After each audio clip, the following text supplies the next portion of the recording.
அற்புதமே அவர் நடத்துதலே, ஆனந்தமே பரமானந்தமே, நன்றியால் உள்ளமே மிக பொங்கிடுதே.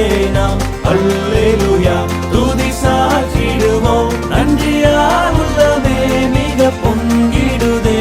நாம் அல்லேலூயா துதி சாற்றிடுவோம்.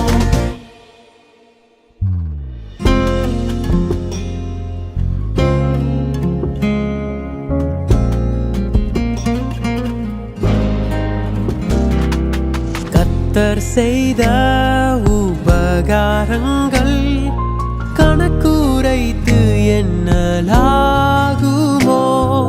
ரட்சிப்பின் பாத்திரம் கையில் ஏந்தி ரட்சகரை தொழுகிறோம்.